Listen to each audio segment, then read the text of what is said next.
Michael, for your comments. And I did recall that somebody, I can't remember who asked that question. I think in an attempt to answer a question, I forgot that somebody mentioned the issue of loan. I think is innocent one that talked about loan. Yes, that loan, government secured a $263 million loan with very favorable payback tenors and payback conditions. And in point of fact, these loans were, the application for these loans were, happened way before this government came into office, right?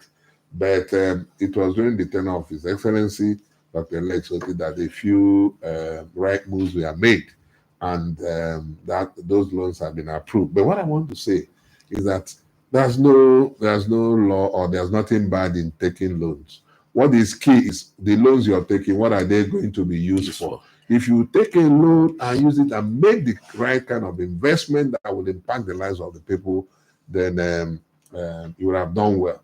So in this wise, they gave us very good conditions. For instance, the ADB loan is a $100 million loan with a 25-year payback period or tenor.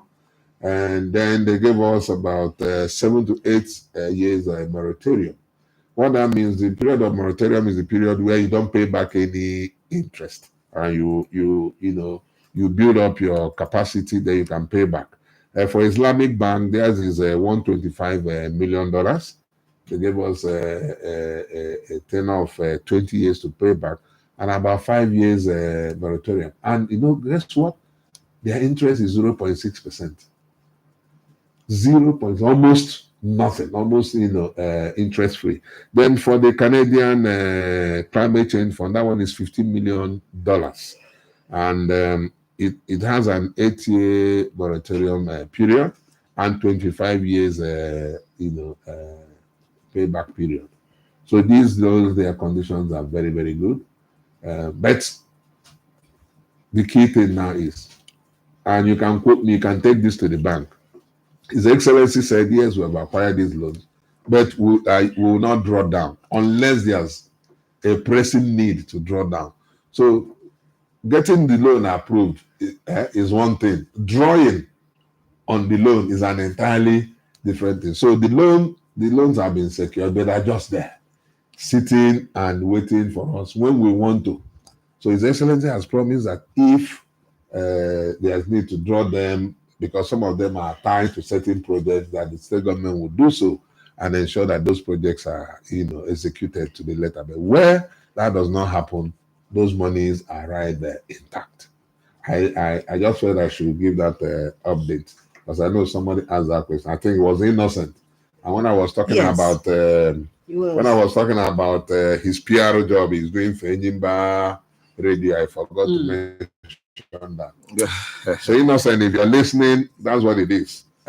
We thank His Excellency for the great job he's doing in helping us to finally secure that loan. The previous government that started applying for that loan could not anchor the loan because there were a few things they did that were not good. Now we have a master, a financial guru, who knows what it is, who knows where monies are and how to go get them. Now he has used his experience and financial footwork to anchor that loan or the loan. So we thank His Excellency, and like I did say, at the right time, if there's need to draw on those loans, they'll be drawn. But if not, they'll just sit there. Thank you. All right, Commissioner, time is almost up.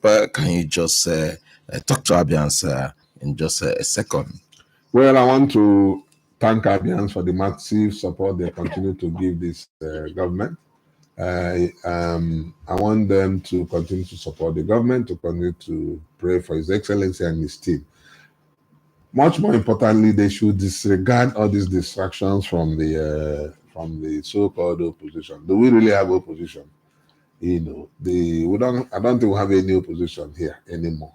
We just have a band of people who are just flexing political muscles. They are free to do so. So because in politics it's free entry, free exit. There's no serious qualification for participants.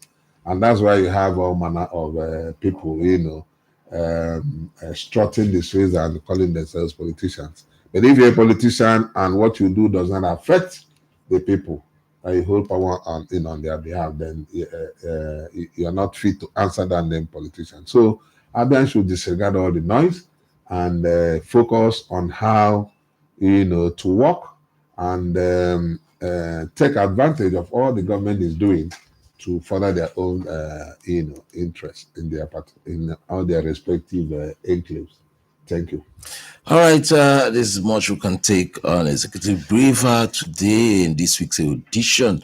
And on behalf of Michael Anko Nkichiwoko, Henry Kori is here. Of course, we have Chuku Memene and Chinedu is also here. I want to say thank you for your inputs, especially those that called.